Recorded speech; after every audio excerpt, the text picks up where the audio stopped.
lot of protesters, a lot of people that own property in this area in the hundreds. They're concerned about the migrants here coming here on 115th and Halsted. So we're going to show you a little bit what's going on right now. We don't want them here. Not in our community.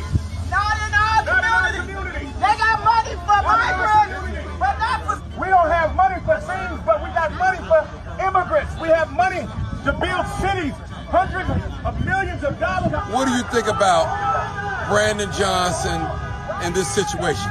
What do you, and J.B. Preston, I'm going to put both of them. Brandon Johnson doesn't have a plan for the city in general. He doesn't know what he's doing. There's children missing all over the place, and ain't nobody saying nothing about it. But we come up with millions of dollars to house and tent immigrants, resources that are being used in our community that's not benefiting our community.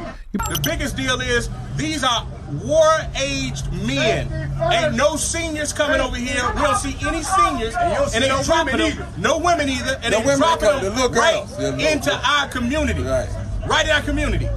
They're taking our resources, they're spending money that we supposedly don't have, and they're giving it to people that are war-aged, and they're showing up in our community. Tell me why you're here today. To support the community and not wanting pretty much what's a homeless camp in their community where there should be a grocery store. You know, at this point, most of the migrants are from Venezuela. We spent over $3 billion in 2017. I think we spent $3 billion sending it to Venezuela so that we would not have to accept all these people. We do not have the resources. We can't keep coming out of our pocket, paying the government so they could pay somebody else, and we get no government. That's a part of it. Okay. What's been done this year? Okay, 25 for 60,000 homeless citizens. We care, but that's not here. $300 million for 17,000 68,000 homeless in Chicago. Taxpayers' dollars. That's the taxpayers' dollars. And then you're saying it's going to be a half $500 million, $500 million budget that for 2024. These homeless people want a place to live too. What's my plan? Let me tell you what I would do. First of all, is I would sign the executive order to rescind the sanctuary city status. And then I would start asking the city council to approve. We might have done that because it's a political purpose to get migrants in here. All right, to get Hispanic folks. That's what it was. They never saw this thing. That was a political move, just like we embrace LGBTQ Democrats because they see that as a voting block. A voting block.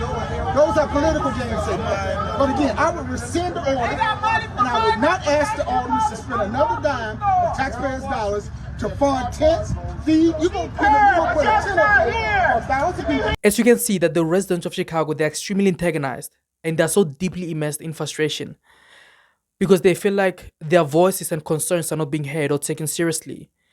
And they also feel like, you know, their attention is constantly navigated towards the wrong people than the rightful residents of Chicago, which is them. So they're extremely antagonized and fed up by being treated unfairly by Mayor Brandon Johnson because he's constantly depriving them of their rights. You know, the tax money they pay, it was supposed to help them with their needs and services, but instead it's going to the wrong people who don't even contribute anything in paying that tax. And now the crucial question is, how is that fair? Because this whole thing is a complete betrayal. It's like Brandon Johnson used his people, and when I'm saying his people, I'm saying the people that are under his leadership, the Chicago residents. It's like he used them as a stepping stone to progress to a higher position. And now that he's at the top, he's starting to exercise his true character. His people are feeling betrayed. His people are feeling neglected. While him, on the other hand, he's, nonchalantly operating from a place of equanimity. Because we have criminals coming in there, they're arresting criminals. These people are not criminals. Once you get them into homes, other people you stop. We got these here now, cut it off. Do like the other governor did. Give them a shower, a bath, some food, and put them back on the bus. Send them to Washington, D.C. That's what you do.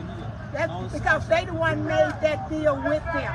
They made that deal. Send them to Washington, D.C. The ones that are here now, they're here. You got the $33 million for it. We need grocery stores, that's right. we sure do need a grocery store. We got to go to Ashland and go get groceries. It's glass. This looks like hell over here. There's no reason that we have close to $500 million right now that we can provide support to about 13,000 people, and that's coming out of our pocket. We don't have adequate schools. I think 1 in 10 black children can read, write, and do math at grade level in Chicago public schools. Couple that with the sexualization of our kids in schools, the transgender movement, how they're trying to put that religion on our children. We don't have the resources here in the city of Chicago to take care of them. We got 68,000 homeless people. They're moving veterans out of their provision and giving those provisions, the housing for veterans, they're giving to these illegal immigrants. Enough is enough. We're done. No more. No mas. No. Money first. If you have, but not for school. And the point is, if you ain't taking care of your home first, if you ain't taking care of your own house first, how you gonna take care of somebody else? Across the street and into another place and trying to figure out how to help them. We're not taking care of our own people. We're not taking care of our own children. That's right. We got money to put a camp up. Come on. Put them outside. They got it's money. about to be winter. Yeah. And then now, we don't have money for schools. We can go out to these schools. Half of them don't have books. You can't do nothing. The math isn't mathing, people. It's not. We need money for our community. And I once said this on my previous video, and I will say it again. Our leaders, they always intend to underestimate the prominence and the responsibility that comes with being a leader. The responsibility that comes with sitting on that chair. Because every bad decision you make, innocent people will suffer the repercussions. Innocent people will suffer the consequences. As a leader, as a mayor, every decision you make has the infinite power to affect the people that you're ruling, whether positively or negatively. So essentially, what I'm implying by this is that an irresponsible and irrational leader will destroy his people. But a responsible and rational one will inspire change upon their lives. But unfortunately, Mayor Brandon Johnson, he's a complete opposite of that. And that's precisely why the city of Chicago is in misery, it's in chaos today. The city of Chicago is continuing to use money recklessly while, the school facilities are in shortage of textbooks. So now the children's education is being compromised by our careless leaders. At this point, it seems like acting inappropriately and also prioritizing cowardice. It's a new strategy that, the Chicago leaders are intending to use, because it seems like they're not even, attempting to take any initiatives towards, diffusing the situation or completely salvaging this whole thing. So now the crucial question is, what now? How do we move forward? How do we abolish this whole absurdity and take our lives back? It's a crucial question. And the answer to that question, according to my personal point of view, is that we need to inspire change.